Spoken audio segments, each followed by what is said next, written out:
తెలంగాణ మరియు ఆంధ్రప్రదేశ్లో group 2 ఎగ్జామినేషన్కి prepare అయ్యే అభ్యర్థులందరికీ ఒక శుభవార్త. లాస్ట్ వీక్ మనం ₹1 కోర్స్ ఆఫర్ చేయడం జరిగింది. దీనికి 7 డేస్ వ్యాలిడిటీ ఇచ్చాము. ఈ కోర్స్ని చాలామంది తీసుకున్న తర్వాత సార్ మీ కంటెంట్ చాలా బాగుంది, క్లాసెస్ చాలా బాగా చెప్పించారు, ఎక్స్పర్ట్ ఫ్యాకల్టీస్ అందరూ కూడా మీకు క్లాస్ చెప్పడం జరిగింది, ఈ క్లాసెస్ని మేము కంటిన్యూ చేయాలనుకుంటున్నాము, మాకు ఏదైనా మంచి ఆఫర్ ఇవ్వండి అని చాలామంది స్టూడెంట్స్ కాల్ చేయడం జరిగిందనమాట.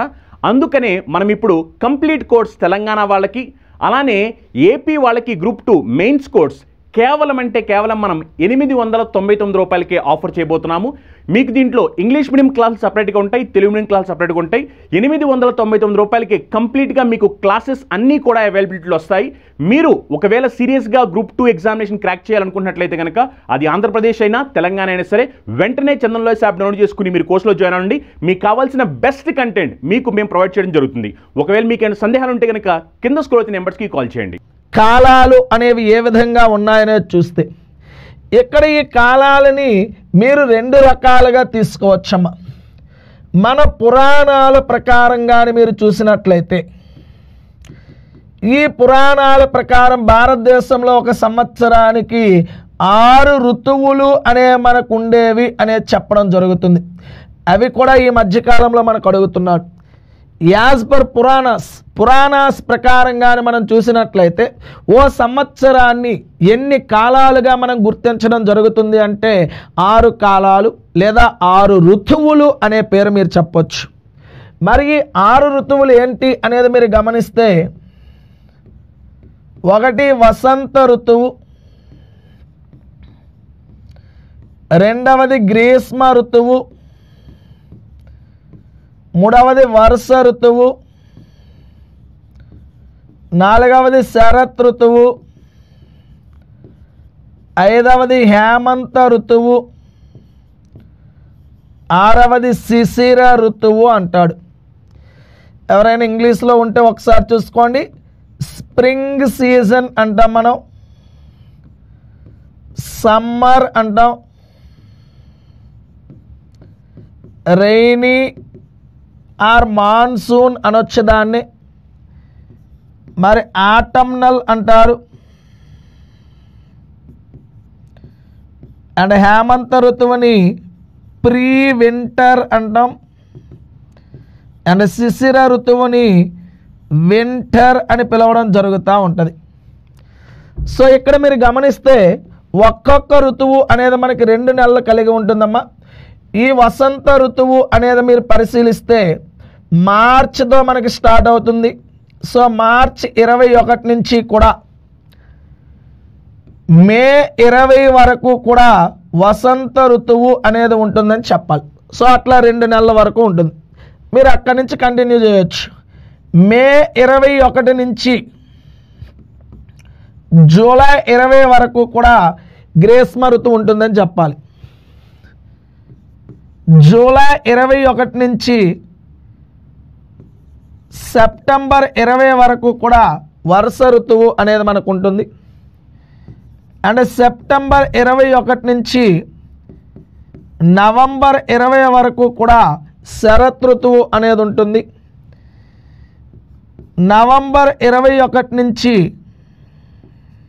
జనవరి 20 వరకు కూడా హేమంత ఋతువు అనేది ఉంటుంది. జనవరి 21 నుంచి మార్చ్ 20 వరకు కూడా శిశిర ఋతువు అనేది మనకు ఉంటుంది. మీకు నార్మల్గా అయితే 2 నెలలు అని చెప్పి మార్చ్, ఏప్రిల్, మే, జూన్ అట్లా తీసుకొచ్చి చెప్పేస్తూ ఉంటారు. కానీ వాస్తవానికి మనం పరిశీలిస్తే మాత్రం ఈ డేట్స్ ప్రకారం మీరు తీసుకోవాలి. కరెక్ట్గా చూస్తే ఆ డేట్స్ మధ్యలో ఆ ఋతువులు అనేవి మనకు మార్పు వస్తాయని చెప్పాలి. అలా 2 నెలలు ఒక్కొక్క ఋతువు అనేది మనకు ఉంటుంది. మరి ఈ ఋతువులు తెలుగు నెలల ప్రకారం చూస్తే ఏ తెలుగు నెలల మధ్యలో మనకు ఉంటాయి అది కూడా మనకు ఇంపార్టెంట్ ఏనన్నా. మీరు జాగ్రత్తగా నోట్ చేసుకుంటే ఈ తెలుగు నెలల ప్రకారం కూడా మీరు చూస్తే ఒక్కసారి తెలుగు నెలలు చైత్రం, వైశాఖం ఈ 2 నెలలు కూడా వసంత ఋతువు. సో ఆ చైత్ర మాసంతోనే తెలుగు సంవత్సరాల యొక్క ఆరంభం జరుగుతుంది. దాన్నే మనం ఉగాది అనే పండగగా సెలబ్రేట్ చేసుకోవడం జరుగుతుంది. సో అట్లా ఈ వసంత ఋతువు యొక్క ఆరంభంతో తెలుగు సంవత్సర ఆరంభాన్ని కూడా మనం చెప్తా ఉంటాం. సో అట్లా చాలా ప్రాంతాల వాళ్ళు వాళ్ళ యొక్క లోకల్గా ఆ సంవత్సర ఆరంభానికి సంబంధించిన పండుగలు కూడా మనకు నిర్వహించడం జరుగుతుంది. ఆ తర్వాత మనం చూస్తే రెండవ ఋతువు గ్రీష్మ ఋతువు, దాన్నే మనం జ్యేష్టం ఆషాఢం అనే నెలల్లో వస్తుంది. ఆ తర్వాత వర్ష ఋతువు శ్రావణం అండ్ భాద్రపదం అనేటటువంటి నెలల్లో వస్తుంది. ఆ తర్వాత శరత్ ఋతువు ఆశ్వీజం అండ్ కార్తీకం అనేటటువంటి నెలల్లో మనకు వస్తుంది. ఆ తర్వాత హేమంత ఋతువు మార్గశిరం అండ్ పుష్యం అనేటటువంటి నెలల్లో వస్తుంది. ఆ తర్వాత శిశిర ఋతువు మాఘం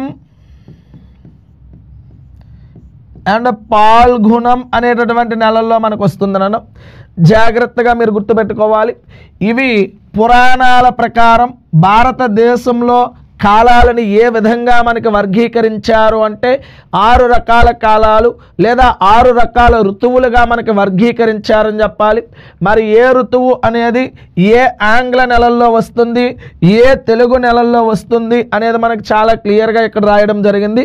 అవి జాగ్రత్తగా మీరు చూసుకోవాలి.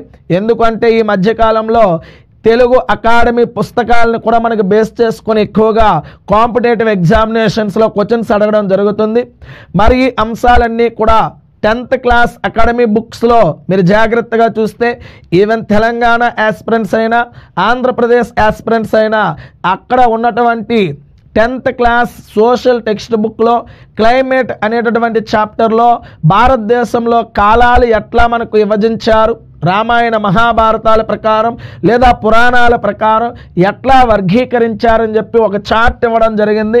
సో మనకి రేపు పొద్దున ఎగ్జామినేషన్స్లో ఏదో ఒక ఋతువు ఇచ్చి ఏ తెలుగు నెలల మధ్యలో మనకు వస్తుంది లేదా ఏ ఇంగ్లీష్ నెలల్లో వస్తుంది అనేది ఇవ్వడం జరుగుతుంది. అయితే అక్కడ వాడిచ్చిన నెలలు మీరు జాగ్రత్తగా చూస్తే ఇట్లా డేట్స్ ఇవ్వకుండా 2 నెలలు ఇచ్చేస్తాడు వాడు డైరెక్ట్గా ఇంగ్లీష్ నెలల వరకు. సో అక్కడ మీరు కొంచెం అది ఫాలో అవుతూ ఉండాలి. ఆ తర్వాత క్లైమేట్ని కానీ మనం బేస్ చేసుకుంటే అంటే శీతోష్ణ స్థితి పరిస్థితుల్ని ఆధారంగా చేసుకొని మన దేశంలో ఒక సంవత్సరాన్ని ఎట్లా వర్గీకరించారన్నప్పుడు మరలా మనం సీజన్స్ అనేవి మార్చాలి. మరి భారతదేశంలో క్లైమేట్ అనే దానిని మనకి బేస్ చేసుకొని ఎన్ని రకాల కాలాలను వర్గీకరించారు అంటే 4 రకాల కాలాలనే మనం నేర్చుకున్నాం. అందులో 1వ కాలం మనకి శీతాకాలము అనేది మనం చూస్తాం. మరి ఈ శీతాకాలము అనేది ఎప్పుడు వస్తుంది, ఎందుకు వస్తుంది అనేది మనం జాగ్రత్తగా పరిశీలించాలి. మరి శీతాకాలము అనేది మనం చూస్తే శీతాకాలము అనేది ప్రధానంగా మనకి డిసెంబర్ నుంచి ఫిబ్రవరి వరకు కూడా భారతదేశంలో మనకి శీతాకాలము అనేది ఏర్పడుతుంది మెయిన్ మనకి. మరి ఈ శీతాకాలము అనేది ఎందుకు ఈ నెలల మధ్యలోనే భారతదేశంలోకి వస్తుంది ఆ విషయాన్ని మనం గమనించినట్లయితే భూమి యొక్క పరిభ్రమణం జరుగుతున్నటువంటి ఈ ఫినామినా మనకు ఐడియా ఉండాలి. ఒక విషయాన్ని గమనిస్తే మన భూమి అనేది ఈ సూర్యుని చుట్టూ మనకిట్లా ఒక నిర్దిష్టమైనటువంటి కక్షలో తిరుగుతూ ఉంటుంది. మరి మన భూమి ఇట్లా సూర్యుని చుట్టూ తిరుగుతున్నప్పుడు ఈ సూర్యుని యొక్క కిరణాలు మన భూమి యొక్క అన్ని ప్రాంతాల్లో సమానంగా ఇట్లా పడాలి. కానీ మన సూర్యుని యొక్క కిరణాలు భూమి యొక్క అన్ని ప్రాంతాల్లో సమానంగా పడవు. దానికి కారణం ఏంది అనేది మనం చూస్తే ఈ భూమి తిరుగుతున్నప్పుడు ఈ భూమి యొక్క యాక్సిస్ ఏదైతే ఉందో అక్షం దాని యొక్క కక్షలో యాక్చువల్గా ఇట్లా నిటారుగా మనకు ఉండాలి. అలా నిటారుగా అంటే 90 డిగ్రీల కోణంతో కానీ మనకి అక్షము అనేది ఉన్నట్లు అయితే అప్పుడు భూమి యొక్క అన్ని ప్రాంతాల్లో సూర్యకిరణాలు ఒకే మాదిరిగా పడి ప్రపంచమంతటా కూడా ఒకే రకమైన శీతోష్ణ స్థితి పరిస్థితులు మనకు నమోదయ్యేవి. కానీ ఇక్కడ జరుగుతున్నది ఏంటి అంటే ఈ భూమి యొక్క అక్షము అనేది ఇట్లా 90 డిగ్రీలుగా కాకుండా ఒక పక్కకి ఇట్లా మనకి వంగి ఉంటుంది యాక్సిస్. అంటే మీరు జనరల్గా ఎప్పుడైనా భూమి యొక్క నిర్మాణాన్ని డ్రా చేయండి అన్నప్పుడు మనం ఏం చేస్తాం, ఇక్కడ ఉత్తర ధ్రువాన్ని, ఇక్కడ దక్షిణ ధ్రువాన్ని, ఈ రెండింటిని కనెక్ట్ చేస్తూ ఇట్లా యాక్సిస్ని మనం చూపిస్తాం. ఒరిజినల్గా మన భూమి అనేది అట్లా ఉండదు. ఈ భూమి యొక్క నిర్మాణాన్ని మనం పరిశీలించినట్లయితే ఈ భూమి యొక్క నిర్మాణంలో ఇట్లా ఉత్తర ధ్రువం అనేది ఒక పక్కకు ఉంటుంది, దక్షిణ ధ్రువము అనేది ఇక్కడ ఉంటుంది. యాక్సిస్ అనే దాన్ని ఇట్లా చూపించాలి. ఎప్పుడైతే మన భూమి ఒక పక్కకి వంగి తిరుగుతుందో అప్పుడు ఏమవుతుంది, ఇట్లా ఈ పొజిషన్లో ఉన్నప్పుడు ఇట్లా మనకి భూమధ్య రేఖను మనం గమనిస్తే కొన్ని నెలల పాటుగా మన భూమి యొక్క దక్షిణార్ధగోళము అనేది సూర్యునికి ఎదురుగా వస్తుంది. మరి ఈ దక్షిణార్ధగోళం సూర్యుడికి ఎదురుగా వచ్చినప్పుడు సూర్యుని యొక్క కిరణాలు ఈ దక్షిణార్ధగోళంలో మాత్రమే మనకు పడతాయి. దక్షిణార్ధగోళము అంటే భూమధ్య రేఖకి దిగువన ఉన్న ప్రాంతం. మరి అటువైపుగా సూర్యకిరణాలు లంబంగా పడేటప్పుడు ఆ ప్రాంతాలు ఎక్కువ ఉష్ణోగ్రతను కలిగి ఉంటాయి. మరి అదే సమయంలో ఉత్తరార్ధగోళంలో ఉన్న ప్రజలకి సూర్యకిరణాలు కాస్త ఏటవాలుగా పడతాయి. దాని వలన ఆ ఉత్తరార్ధగోళంలో ఏ ప్రాంతాలైతే ఉన్నాయో ఆ ప్రాంతాల్లో ఉష్ణోగ్రతలు మనకి తక్కువగా నమోదవుతాయి. ఉష్ణోగ్రతలు తక్కువగా నమోదైతే ఇక్కడ మనకి శీతాకాలం అనేది వస్తుందని చెప్పాలి. మనకి ఇక్కడ ఉత్తరంలో శీతాకాలం ఉన్నప్పుడు దక్షిణార్ధగోళ దేశాలకి వేసవి కాలము అనేది ఉంటుందని చెప్పాలి. దీనికి ఆపోజిట్ ఫినామినా ఎక్కడ భూమి ఉన్నప్పుడు జరుగుతుంది. ఈ యాంగిల్లో మనకి భూమి ఉన్నప్పుడు మీరు జాగ్రత్తగా గమనిస్తే ఉత్తరార్ధగోళం సూర్యుడికి ఎదురుగా వస్తుంది. అప్పుడు సూర్యుని యొక్క కిరణాలు ఉత్తరార్ధగోళంలో మనకి నిలువుగా పడతాయి. ఉత్తరార్ధగోళంలో ఎప్పుడైతే నిలువుగా పడ్డాయో ఇక్కడ ఉత్తరార్ధగోళంలో వేసవి కాలం అనేది వస్తుంది. ఆ సమయంలో దక్షిణార్ధగోళంలో శీతాకాలం అనేది వస్తుంది. ఇది సింపుల్ ఫినామినా. అంటే మన భూమి ఈ సూర్యుని చుట్టూ తిరుగుతున్నప్పుడు ఒకవైపుగా 23.5 డిగ్రీలు తూర్పుగా వంగి తిరగడం వలన కొన్ని నెలల పాటుగా దక్షిణార్ధగోళం సూర్యుడికి ఎదురుగా వచ్చింది. అప్పుడు దక్షిణార్ధగోళంలో కిరణాలు నిలువుగా పడి అక్కడ ఉష్ణోగ్రతలు పెరిగి ఆ దక్షిణ అర్ధగోళంలో ఉన్న ప్రజలకి వేసవి కాలం ఉంది. అదే సమయంలో ఉత్తరం మీద కిరణాల యొక్క తీవ్రత తక్కువ ఉంటుంది కాబట్టి అక్కడ ఉష్ణోగ్రతలు తగ్గి శీతాకాల పరిస్థితి ఉంటుంది. మరి ఇక్కడ ఉన్నప్పుడు ఉత్తరార్ధగోళం సూర్యుడికి ఎదురుగా వచ్చింది కావున ఈ ఉత్తరార్ధగోళం మీద కిరణాలు నిట్ట నిలువుగా పడి అక్కడ వేసవి కాలం మనకు నమోదవుతుంది. అదే సమయంలో దక్షిణార్ధగోళం మీద కిరణాలు తక్కువగా పడతాయి కాబట్టి శీతాకాలం నమోదవుతుంది. మరి ఈ రెండు పొజిషన్స్ కానీ మీరు చూసినట్లయితే సూర్యకిరణాలు భూమధ్య రేఖ మీద నిలువుగా పడతాయి. ఎప్పుడైతే భూమధ్య రేఖ మీద కిరణాలు నిలువుగా పడ్డాయో ఆ భూమధ్య రేఖ ప్రాంతం భూమికి మధ్యలో ఉంది కాబట్టి ఉత్తర అర్ధగోళం ఎంత పగలు పొందుతుందో దక్షిణార్ధగోళం అంతే పగలు పొందుతుంది. ఉత్తరార్ధగోళంలో ఎంత చీకటి ఉందో దక్షిణార్ధగోళంలో అంతే చీకటి ఉంటుంది. ఈ రెండు పొజిషన్లో కూడా అంటే ఇరు అర్ధగోళాల్లో కూడా సమానమైన పగలు రాత్రులు అనేవి మనకి ఏర్పడతాయి. అలా ఏర్పడే ఈ రెండింటినే విషవత్తులు అంటారు. ఈక్వినాక్స్ అనే పేరుతో మనకు పిలుస్తారు. అంటే ప్రపంచవ్యాప్తంగా సమానమైన పగలు రాత్రులు ఏర్పడే రోజులనే ఏమని పిలుస్తారు అంటే విషవత్తులు అనే పేరుతో మనకు పిలుస్తారు. ఆ విషవత్తుల సమయంలో సూర్య కిరణాలు ఎక్కడ లంబంగా పడతాయంటే భూమధ్య రేఖ మీద మనకు లంబంగా పడతాయని చెప్పాలి. మరి ఇప్పుడు ఈ నాలుగింటి యొక్క డేట్స్ మీరు గమనిస్తే ఇక్కడ ఉన్నప్పుడు మీకు డేట్ డిసెంబర్ 22. అంటే డిసెంబర్ 22 అన్నప్పుడు సూర్యుడు దక్షిణార్ధగోళం మీద పడుతున్నాడు.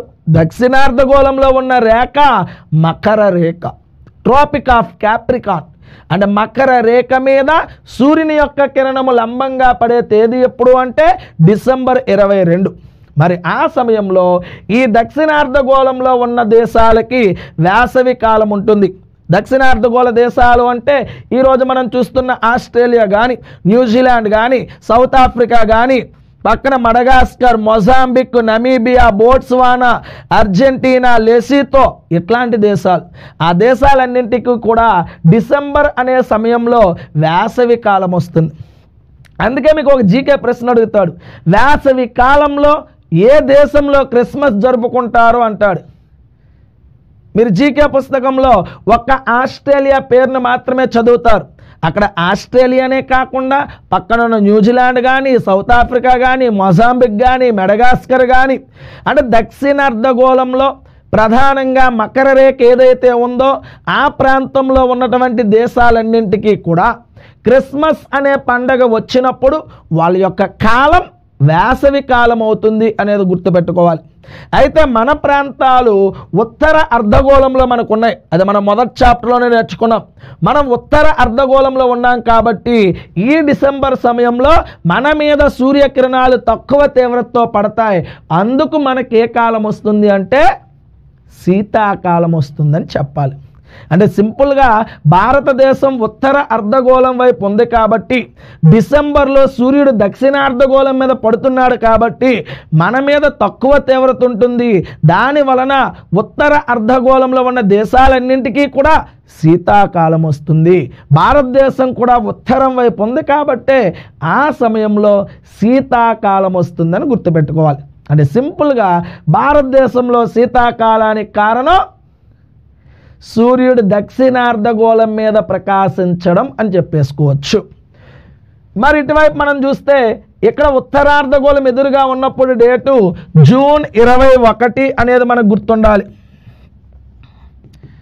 మరి ఈ జూన్ 21వ తేదీన సూర్యుడు ఈ ఉత్తరార్ధగోళంలో ఏ రేఖ మీద మనకి నిలువుగా పడతాడు అంటే ఇక్కడ ఉన్న రేఖ కర్కట రేఖ. సో భారతదేశం ఆల్మోస్ట్ కర్కట రేఖ కన్నా కిందనే ఉంది కాబట్టి జూన్ కన్నా బిఫోర్గానే మనకి వేసవి కాలం అనేది వస్తుంది అనేది మనం చెప్పాలి. మరి ఈ రెండు డేట్లు మీరు చూస్తే ఇది మార్చ్ 21, ఇది సెప్టెంబర్ 23. ఈ రెండు తేదీల్లో సమానమైన పగలు రాత్రులు ఏర్పడతాయి కావున వాటిని విషవత్తులు అంటారు.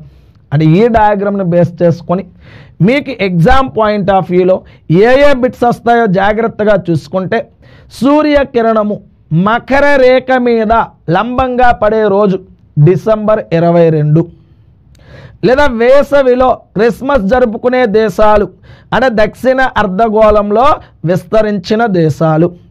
లేదా సూర్యకిరణము కర్కట రేఖ మీద లంబంగా పడే రోజు జూన్ 21. సో కర్కట రేఖ ఉత్తరార్ధగోళం వైపు ఉంటుంది కావున ఉత్తరార్ధగోళంలో పగలు ఎక్కువగా ఉండేటటువంటి తేదీ ఏది అన్నా జూన్ 21నే తీసుకోవాలి. మన భారతదేశం కూడా ఉత్తరార్ధగోళం వైపే ఉంది కాబట్టి భారతదేశంలో పగలు ఎక్కువగా ఉండే తేదీ ఏది అని అడిగితే అప్పుడు కూడా జూన్ 21 అనే దాన్ని మీరు కన్సిడర్ చేసుకోవాలి. మరి విషవత్తులు ఏర్పడే రోజులు ఏమిటి అంటే మార్చ్ 21 అండ్ సెప్టెంబర్ 23. మీరు ఆల్రెడీ రీసెంట్గా ఋతువుల గురించి మనం చూసాం. మార్చ్ అన్నప్పుడు మనకు వచ్చే ఋతువు చెప్పాలి ఫాస్ట్గా వసంత ఋతువు.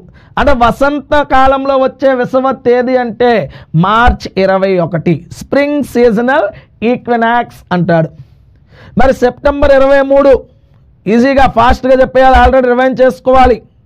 సెప్టెంబర్ 23 అనగానే శరత్ ఋతువు. Very good.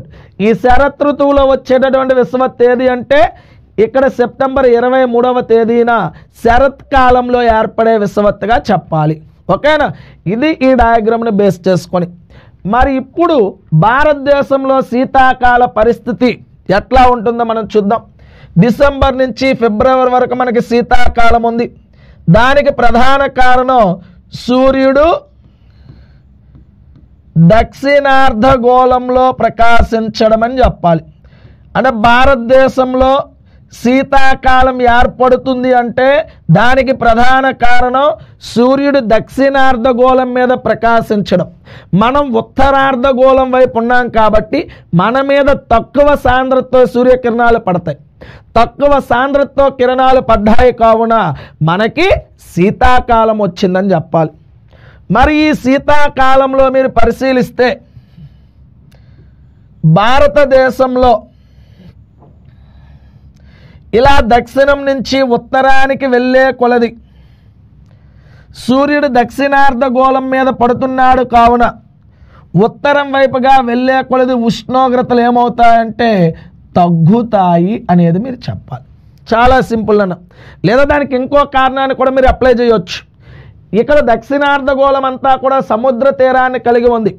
సముద్ర తీరాలు వేసవిలో మరీ అంత వేడెక్కవు, శీతాకాలంలో మరీ అంత చల్లగా ఉండవని చెప్పాం.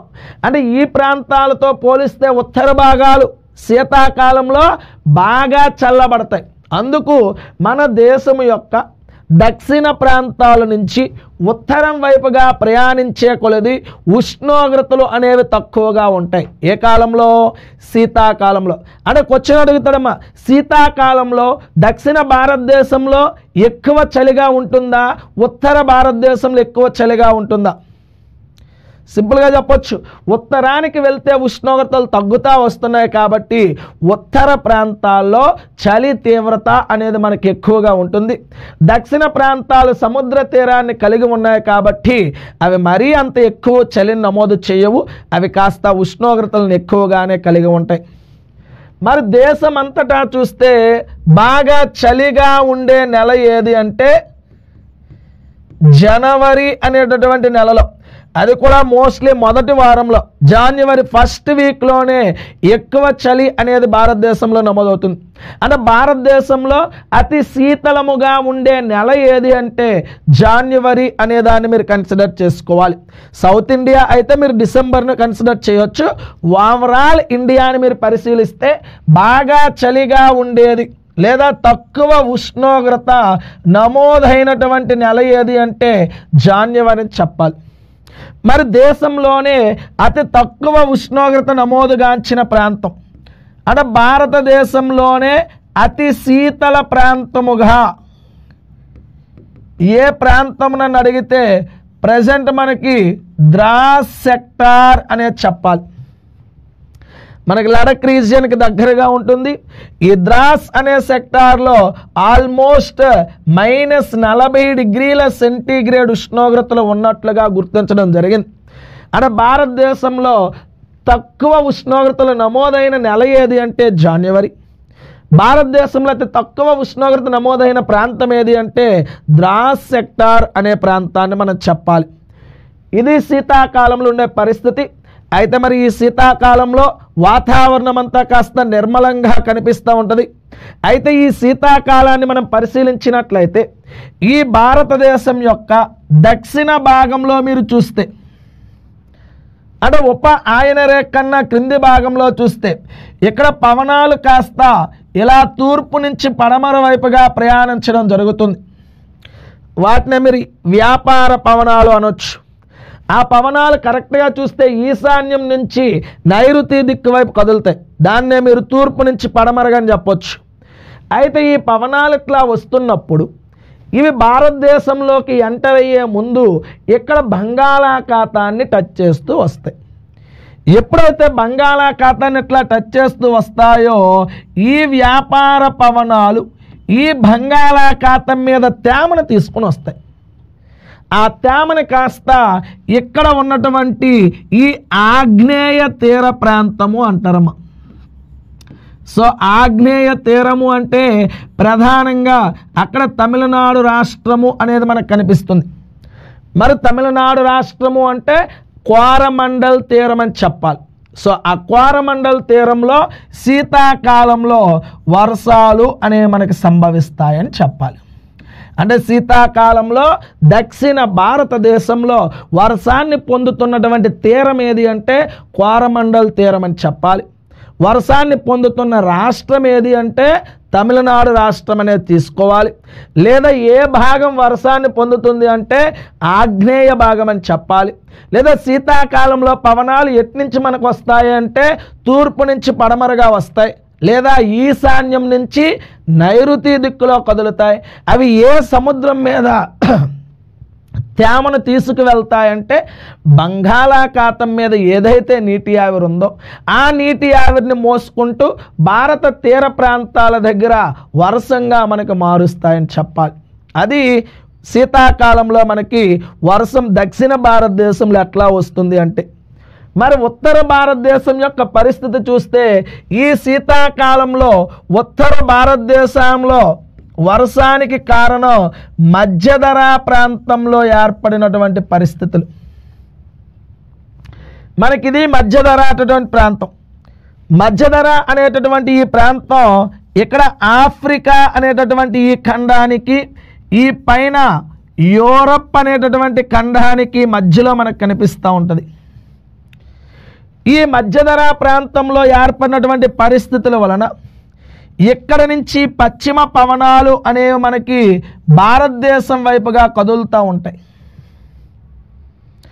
ఈ పశ్చిమ పవనాలు అనేవి గంటకి 180 నుంచి 330 కిలోమీటర్ల వేగంతో ప్రయాణించుకుంటూ వస్తాయి. అంత వేగంతో ప్రయాణిస్తున్నాయి కాబట్టే వాటిని జెట్ పవనాలు అంటారు.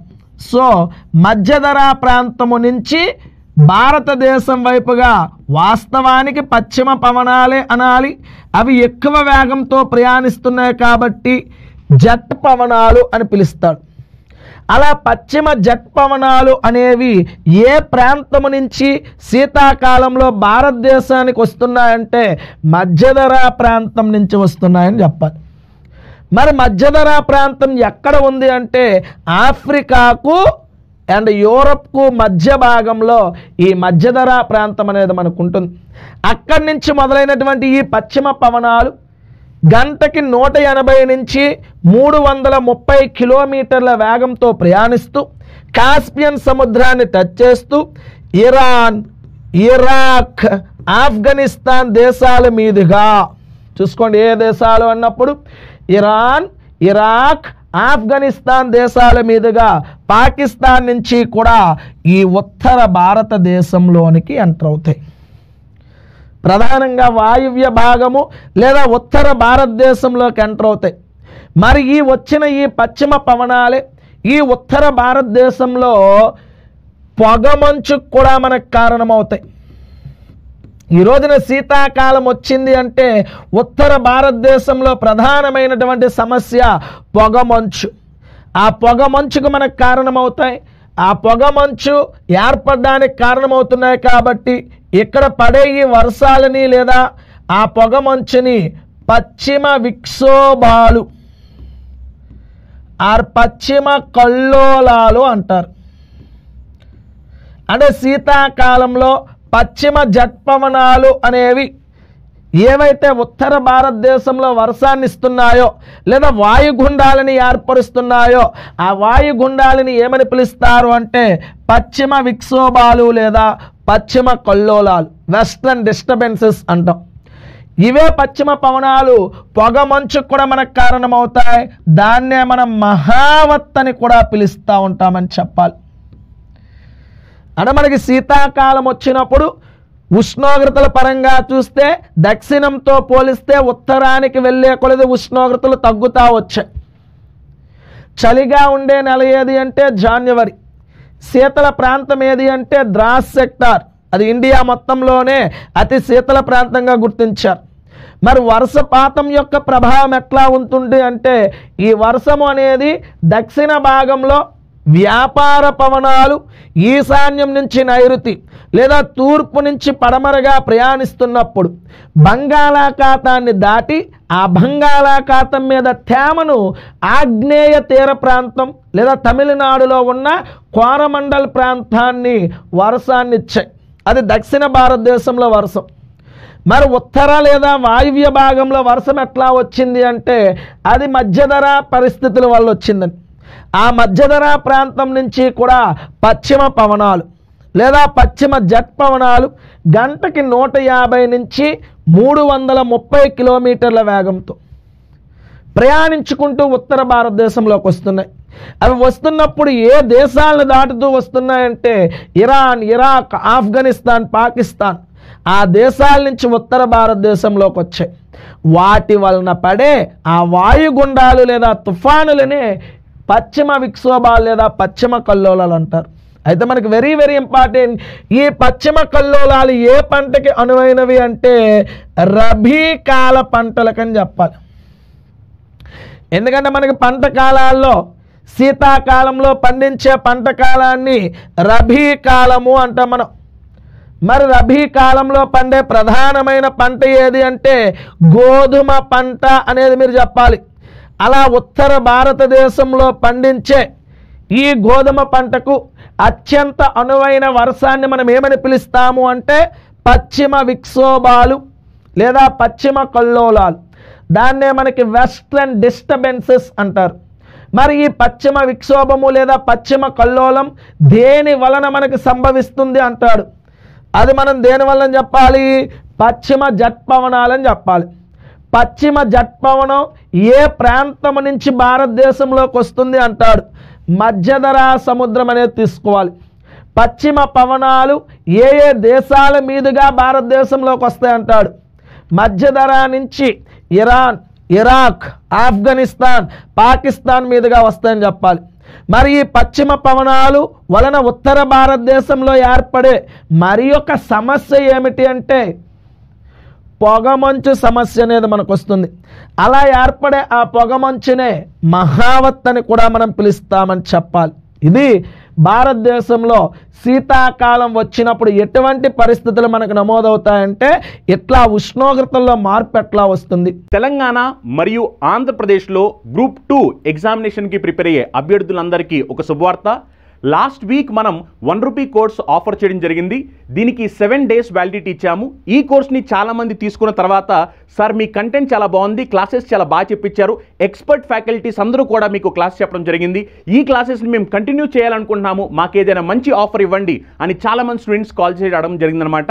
అందుకనే మనం ఇప్పుడు కంప్లీట్ కోర్స్ తెలంగాణ వాళ్ళకి అలానే ఏపీ వాళ్ళకి గ్రూప్ 2 మెయిన్స్ కోర్స్ కేవలం మనం 899 రూపాయలకే ఆఫర్ చేయబోతున్నాము.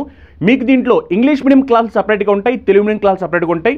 899 రూపాయలకి కంప్లీట్గా మీకు క్లాసెస్ అన్నీ కూడా అవైలబిలిటీలో వస్తాయి. మీరు ఒకవేళ సీరియస్గా గ్రూప్ 2 ఎగ్జామినేషన్ క్రాక్ చేయాలనుకున్నట్లయితే కనుక అది ఆంధ్రప్రదేశ్ అయినా తెలంగాణ అయినా సరే వెంటనే చందన్ లాయర్స్ యాప్ డౌన్లోడ్ చేసుకుని మీరు కోర్సులో జాయిన్ అవ్వండి. మీకు కావాల్సిన బెస్ట్ కంటెంట్ మీకు మేము ప్రొవైడ్ చేయడం జరుగుతుంది. ఒకవేళ మీకు ఏమైనా సందేహాలు ఉంటే కనుక కింద స్క్రోల్ అవుతున్న నెంబర్స్కి కాల్ చేయండి.